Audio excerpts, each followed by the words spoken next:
Good morning, good afternoon, good evening, everybody. Welcome to today's presentation at the MLIR Open Design meeting. Today we have Amit from TopTal presenting on Shaderpulse. Amit, after you.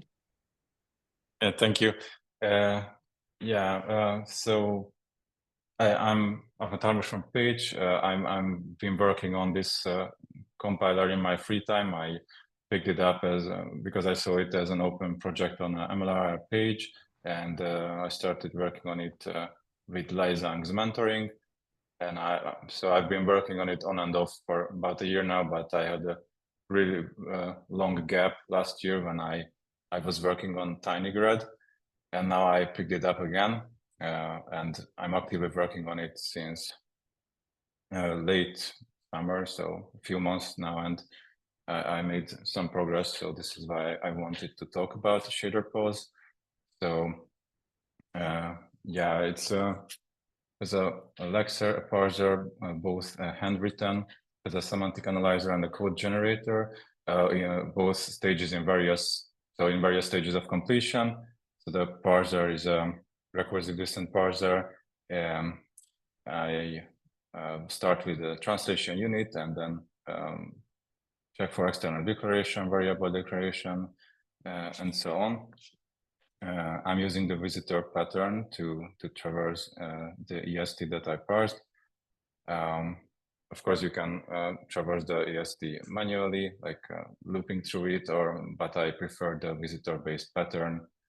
And I use the visitor-based pattern throughout the code base, like the semantic analysis phase is also using visitor patterns, code generation as well. So I'm using that throughout the project. So let's talk about variable declaration. Again, visiting it using the visitor interface. I'm converting the types in my type system, in the Shaderpulse type system, to the MLIR type system using helper methods. I convert the qualifiers that I parsed and the types like vectors, matrices, arrays. And if there is an initializer expression for the variable, I visit the expression and using LLVM's scoped hash table for my symbol table. The functions are created upon visiting the function declaration. The new scope is created for these. Setting the insertion point at the start of the function body, then generating code for the body. And it's a simple implementation to use a string map for the SPIR-V funcops, and then I look up from this string map. When looking up a function, we look through the arguments, which are all expressions, visit them, and this is how the function call is generated. The result is pushed onto an expression stack. That I'm using this visitor pattern. I'm using a stack for all the expressions that are created. I'm pushing and popping from the stack as, for example, binary operations are visited or anything. I'm always using this stack to get my values. Shaderpulse supports control flows, all three, like while, do while, and for loops as well. I'm generating SPIR-V loop ops for these. There's a common method that generates the loop op for all these types of loops. In MLIR SPIR-V, loop ops is structured, like it has an entry point which jumps to the header. The header contains the branch conditional up to determine if we want to jump to the body or merge block or continue block. And as I said, for all types of loops, this is the structure. I also recently added the breaks and continues, and I found by working on this that if I just upon visiting break or continue, I place a branch to the merge block. Let's say I want to break out from a loop in an if statement, and then I generate the code for the selection block for the if statement, and I just unconditionally branch to the loop merge block. That won't work because I can't access the loop merge block from the selection block. So I'm using hidden control variables that are set upon visiting break and continue statements. And then there is a branch conditional generated after the if statement that contained the break or continue. And at that point, it is determined if the control flow continues with the body, or it goes to the continue block or goes to the merge block. As I said in the previous slide, for if-else statements, I'm using the selection op, which is also a structured construct with the header block, then block, else block, and merge block. So a bit more about how Shaderpulse handles expressions. I'm using the expression stack, as I mentioned earlier, and it is really useful to all various types of tasks. If you're using the visitor pattern, like visiting a binary expression is really easy this way. Yeah.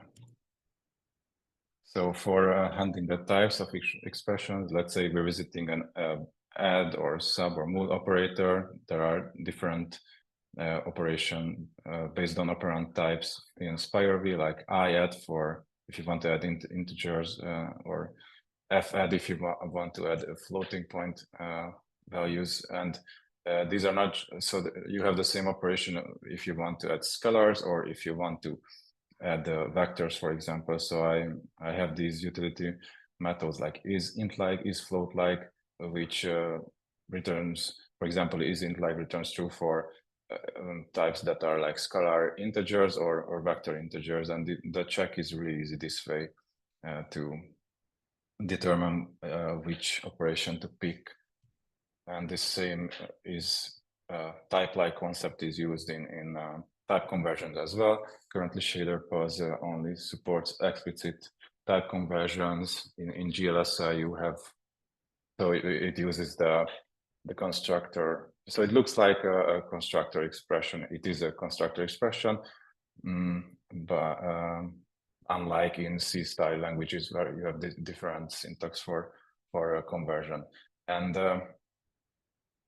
here you can see a code snippet how like it's handled based on from type and to type, how these are converted. There are various conversion operations in SPIR-V, like you have different operations for unsigned to float conversion, signed to float, float to unsigned, and so on. So I'm handling these, as you can see in this code snippet. Implicit conversions are not yet supported. This will be added in the analysis phase to basically insert the constructor expressions where needed based on the GLSL implicit conversion rules. Talking about composites, Shaderpulse supports arrays, and arrays are constructed using the composite construct, SPIR-V composite construct up in MLIR. You can see an example GLSL snippet and the generated MLIR for that in the screenshots. You can have multi-dimensional array or single-dimensional arrays, and you can see how the composite constructs have the floating point arguments, and then how you get back the SPIR-V array with the correct type. And yeah, in the multi-dimensional case, R1 and R2 are also the result of composite construct operation, so you can put these together. Shaderpulse supports indexing of arrays. You can have multi-dimensional arrays with multiple indices. You can have the index as a variable. I'm using access chain for all these. You can see in the constant case, I'm passing in the constants as the arguments, and in the variable case, I first load the variable and use the loaded variable in the access chain. And loading, so reading an element from the array and storing to the array, both are implemented using access chain in Shaderpulse. Other types of composites are structs, same as arrays, composite constructs, so it's a really nice concept, I think, in SPIR-V that you just have this composite construct that it can be struct, array, vector, both are composites. And you can see an example snippet how it looks like. You have two structs declared. The second struct has the first struct in it as a member. So just to demonstrate how how you can, in the next slide, we will see how we can chain the indices to read members, even if we have embedded struct members, like so. So you can see 0 is the first constant to access struct member, and then you have D, which is the in zero-based indexing, the third member of my struct. So this is why you see the constants 0 and 3 to be used in the access chain, which will result in a Boolean value. The structs can have arrays as well, and if you use arrays in a struct, it looks exactly the same as if it was an embedded struct, because you just use the access chain just as in the embedded struct case. Other types of composites are vectors. Here are two examples, vec3 and vec4 created. In the vec4 case, I used different constructor, like not all parameters have to be scalars, like the middle one is a vec2, and then you have two scalars in the constructor, and it's handled nicely by MLIR. To access elements of a vector, yeah, I use the composite extract operation. Here are two examples to extract based on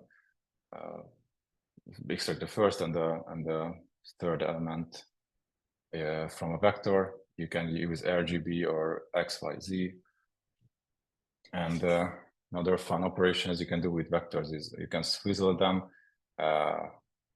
This is basically you can use XYZW or RGBA, and using these characters you can build up new vectors from an existing vector.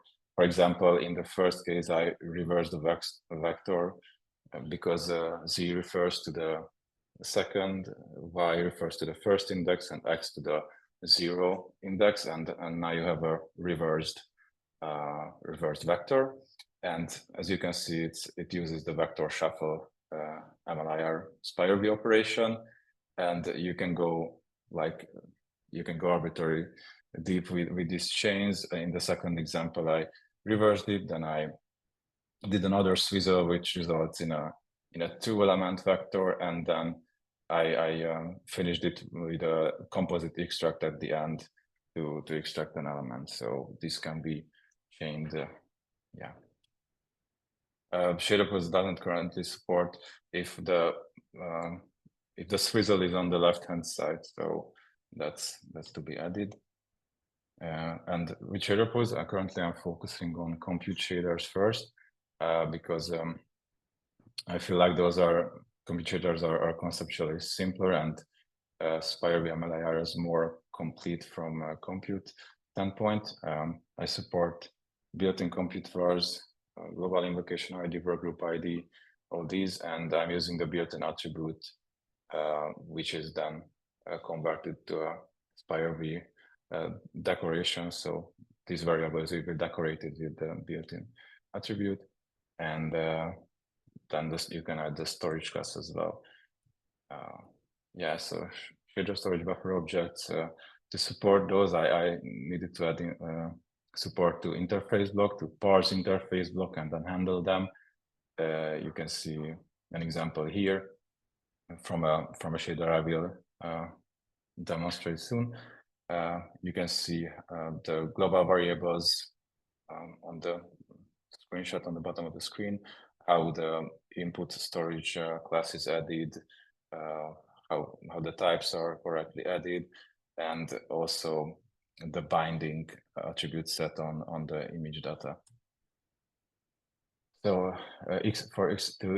to set execution mode, I'm using execution mode op, and then the execution mode attribute to set the local size.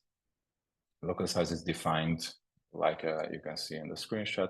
So when I encounter an interface block like this, which only has a type qualifier with a layout specified, and if I encounter local size X, Y, and Z, I am adding those to the values attribute and creating an execution model with this.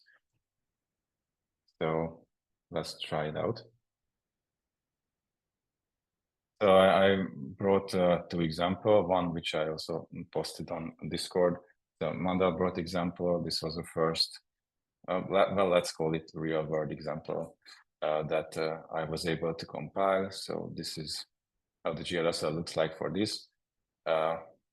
This was taken from an example here. So as you can see, my output looks like this. So it was good feedback that, okay, my compiler seems to be generating the code that it should generate. The weirdness that we can see here, like this here, that I have the use suffixes, is the absence of implicit conversion. So I had to modify the original example to add explicit conversion everywhere because implicit are just not yet supported in my compiler. This here also indicates, like in the original example, it was upcasted to vect3 the scalar, but I had to create it like so because this is supported. What else? Yeah, the whole thing is in an if block, and not it does. The original example just returns from the if block. I can't yet return from the if block, so I put the whole thing in an if block. But we can see that the break is supported. So we have the for loop, we have an if check here, and then we break from it. We can also see that the built-in compute functions like dot can be used, or cosine here. Yeah, we can see the interface block defined here, and a lot of vector operations. Here we can see accessing vector elements using composite extract, and yeah, so let's compile it. Oh, and yeah, and we can also print the AST, of the whole thing. It printed out the MLIR and the AST, so this is the printed AST here. It's similar to how Clang prints the AST. Not all constructs have source location yet, so this is why somewhere you see line and column as 0, because not all source locations are supported. But we got our MLIR here. You can see it, it's here for the Mandelbrot shader. And then we have the SPIR-V output here. We will delete from the previous run, copy in the SPIR-V.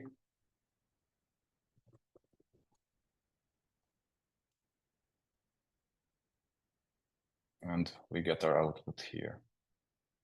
And then I also brought another example to just really play with things you can do with Shaderpulse currently. So here's a kernel with an input, with 2 inputs and an output. So this is really just a toy example, but you can do like, let's just do an element-wise kernel where you add input 1 and input 2. We can use the index, which is the global invocation ID index X here. And we will compile this example, kernel.glsl. And then we copy over it here.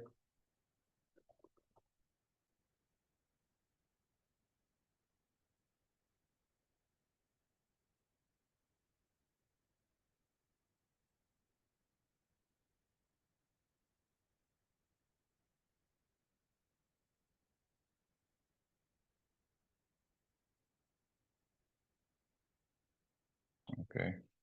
Yeah, sorry, I saved it as Mandelbrot. Let me compile again.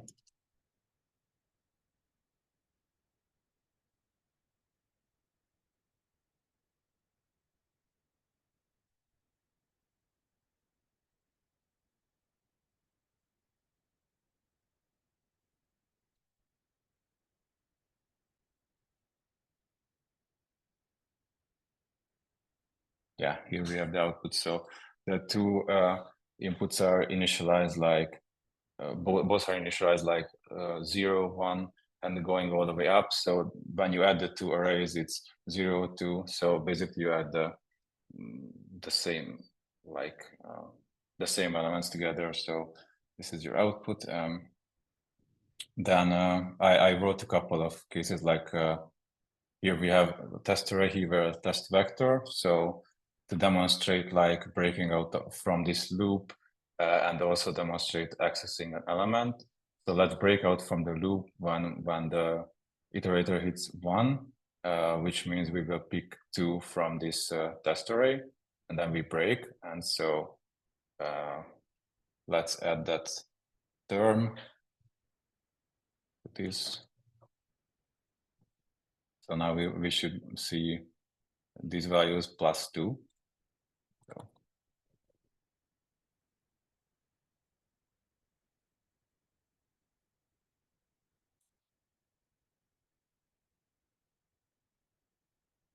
Yes, as you can see now, 2 is added because we broke the loop when I was 1 and that element is 2, and we added that term. And to demonstrate like, okay, so let's demonstrate swizzle and composite extract. So we have this test vector, and yeah, let's do like so. So it creates another vector which all its elements are 3, and then we pick that element. Let's say the first element, all are 3, so it doesn't matter. And then we use that as our term, and so now all elements will be this plus 1 because now we add 3 to each element.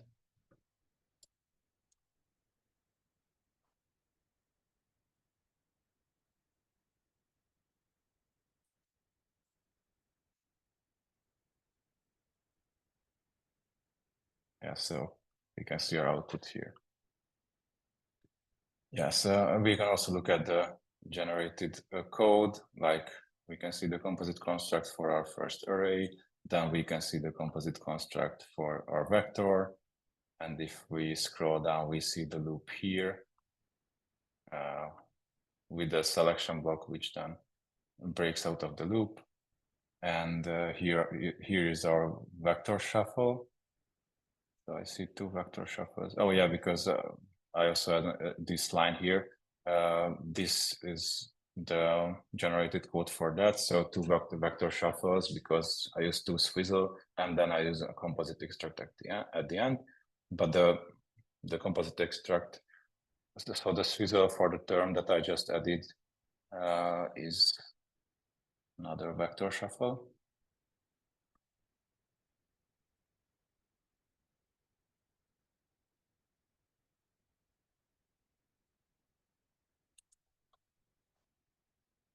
Yeah, this one here. So 2, 2, 2 because I use like z, and then we have the composite extract at the end to extract the first element.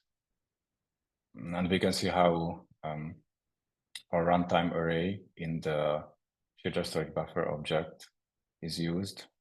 We can see the address of operation to load value from it, and then how it's used in the access chain to store our values. And this is how the execution mode, how the local size is applied to execution mode, and how the entry point is defined, and the interface of the entry point with all the global variables. Yeah. Yeah, so I'd like to thank you for your attention. This was just a demo and an update what I've been up to with Shaderpulse. If you're interested in the project, you can check it out on GitHub. I added a bunch of issues. So basically, this is how I keep track of what I like to develop for the compiler.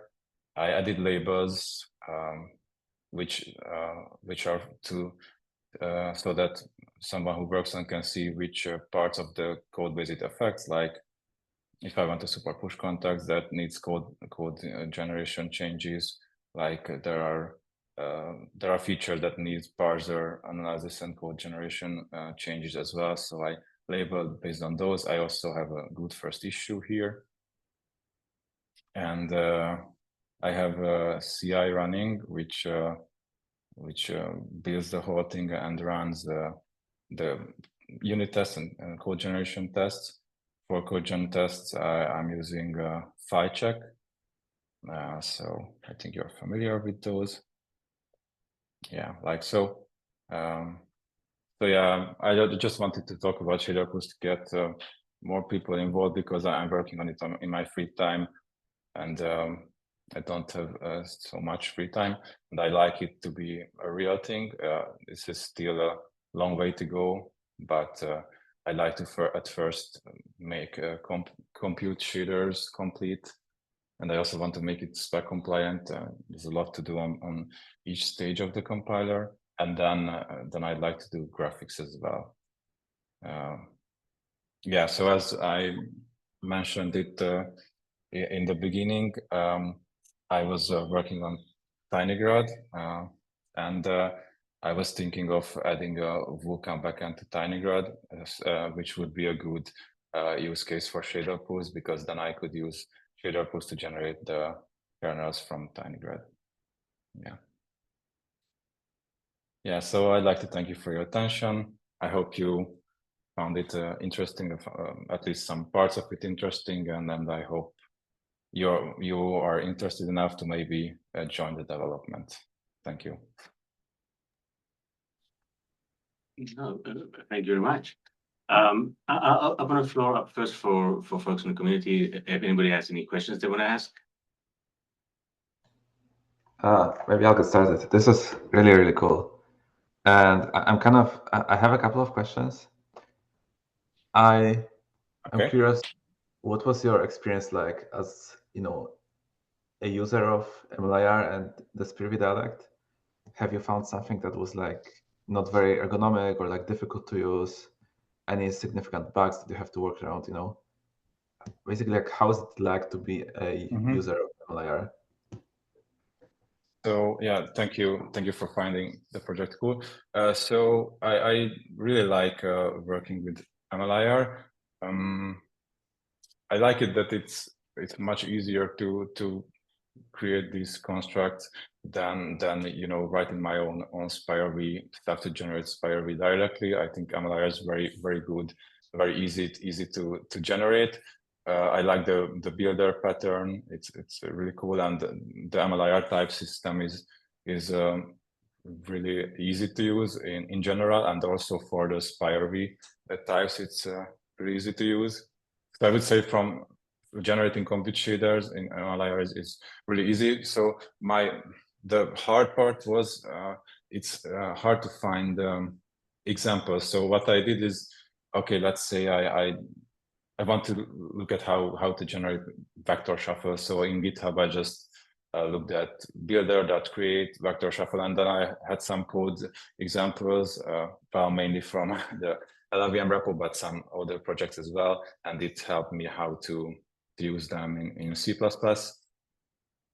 So yeah, more examples would help, but the harder thing was to deal with graphics. So at first I started Shaderpulse with the aim to fragment shader, vertex shaders, but then I found that but maybe it has already changed since, because when I worked on graphics, it was a while ago. So maybe graphics SPIR-V MLIR is more mature now, but I just switched to compute because it's just easier, and SPIR-V MLIR is pretty complete, or like for the stuff that I have now, I could use MLIR, so it seems much more complete than graphics. So yeah, to answer your question, as a SPIR-V MLIR user, I'm really satisfied. So I think it's a good developer experience. Yeah, that's nice to hear.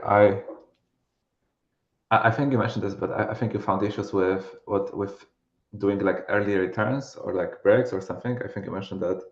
I think the issue is that we just don't support like exits like this in the structured control flow, right? Yeah, exactly. Yeah, early returns. So in early returns, I mentioned that I don't yet support it, but I think what you're referring to is break and continue, where it feels like it is a hack, but I couldn't figure it out. So if I just, when I visit the break state manager, I just put a branch which branches to the loop merge from the selection. It just doesn't work. So this is why I have this hidden control variables, which sort of using these, you can keep the structure of the loop and yeah, there are just these constraints that I couldn't work around other way. And I didn't check the GLSL how the SPIR-V generated by GLSL looks like for something like this to break out from a loop. I barely looked at GLSL generated SPIR-V, but I will spend more time on this because I saw that how I generate code for example, interface blocks is not spec compliant. So yeah, it looks different in GLSL generated SPIR-V. So I need to spend some more time on that. And also, I think there are some missing math functions. Not sure which one. So I support all the built-in math function, GL math functions that SPIR-V MLIR supports, but not all SPIR-V math functions are supported by MLIR, I think. But I can't say which one isn't there. But yeah, maybe you can tell me. But yeah, most of the math functions are there, but some are missing. Yeah, we typically add them when people need them.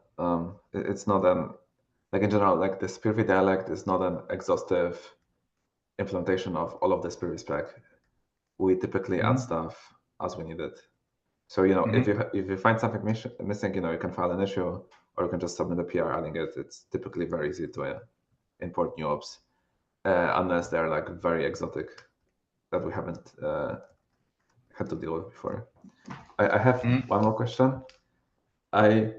Because you mentioned that you wanted to use GLSL for compute shaders and potentially targeting TinyGrad, or we have a kind of we've had a similar use case for Erie where we wrote a set of micro benchmarks using GLSL just to kind of quickly experiment with different kernel styles, before committing to a specific codegen style, in the Erie compiler. And what I found is that this is generally usable, but GLSL is not the best language to write kernels in. And the reason is that it has some nice features for graphics, but for compute, you would typically want to have you would want to use, you would want to first load and store coalescing based on the maximum supported type by the hardware. So typically you would do stuff like, oh, you're gonna load a vector of 4 times int4, and then you would bitcast it so that you have 2 vectors of say 4 times I16 or something like this, so that you end up with logical vectors that are supported by SPIR-V. But the whole thing, once you write it like this, it's kind of ugly. And similarly, you typically want to evaluate, what is the performance with different tile sizes, or with some different compile time parameters, and you would do it through some sort of a preprocessor, or by running a preprocessing script on the source. Have you considered diverging from GLSL and instead doing, adding your own syntax to support the exact use case you care about? Yeah, I was thinking about it as I was building it, that okay, this and this feature would be nice, but it's not in GLSL. So yeah, so I totally agree with you. I think GLSL makes more sense for graphics, so this is why I first started with graphics. But yeah, for compute, yeah, I'm thinking about that, supporting my own syntax. So yeah.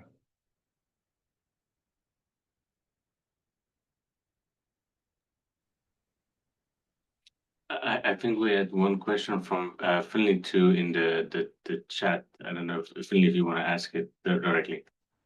Yeah, sure. I was just wondering if you considered creating a GLSL dialect, and so you could do your front end to that dialect and then lowering in this sort of whole MLIR ecosystem into the SPIR-V from there. I haven't yet thought about it honestly, but maybe Jakub, if you guys thought about something like this. I'm not sure if it'd actually be a good idea or not. But so I had an intern this summer who was working on a generic lowering to SPIR-V in MLIR, and the idea was that instead of adding some dedicated high-level dialect, whatever, like dialect for GLSL, we would instead say that it's probably a better abstraction to just allow for more upstream dialects to be lowered to SPIR-V in a fully packaged way. For example, SCF, vector, possibly tensor, so that these front ends can generate these kind of more easily. So instead of targeting directly SPIR-V, you would direct, SPIR-V, RF, SCF. And then if you were determined, you could even write it by hand, because at this point it's not that much. Like the front-end language doesn't give you that much syntactic sugar over high-level MLIR dialects.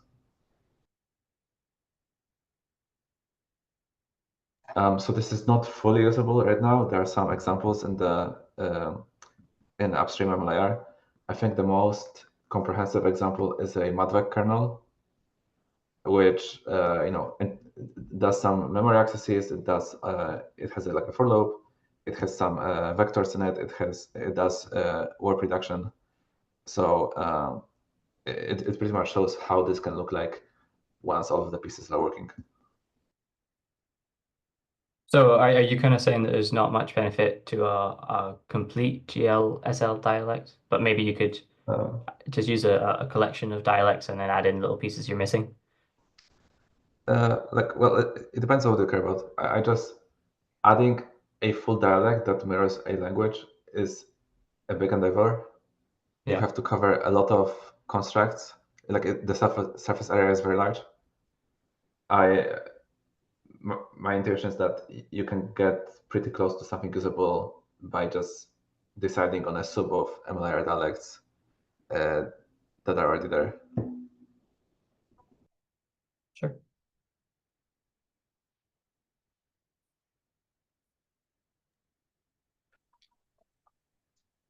I mean, I could ask a sort of like a basic question. Like, so you mentioned like for GLSL, you have a couple of bugs open and things like.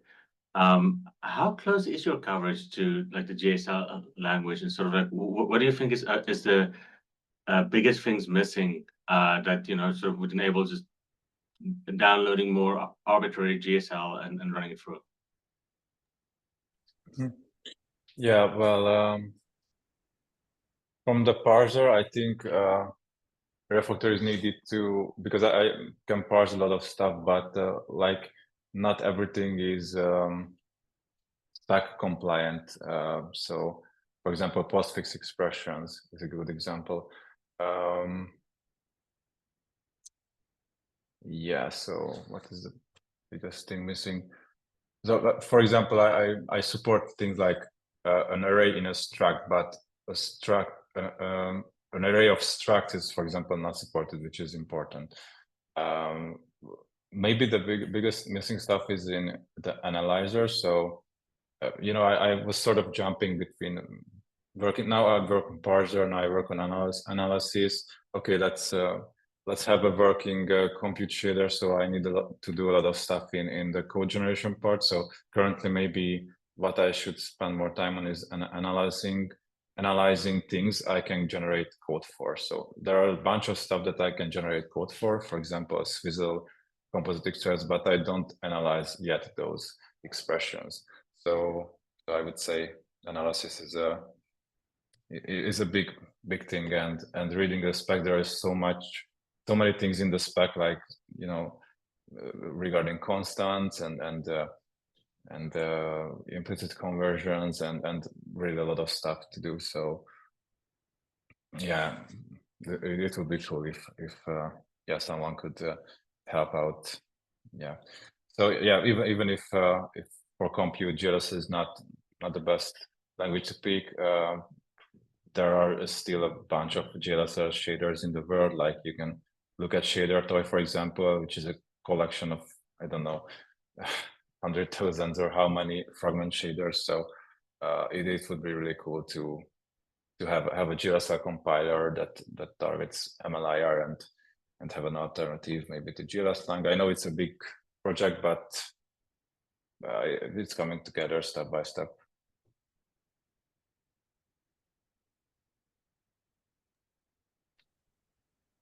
Awesome. Thank you very much.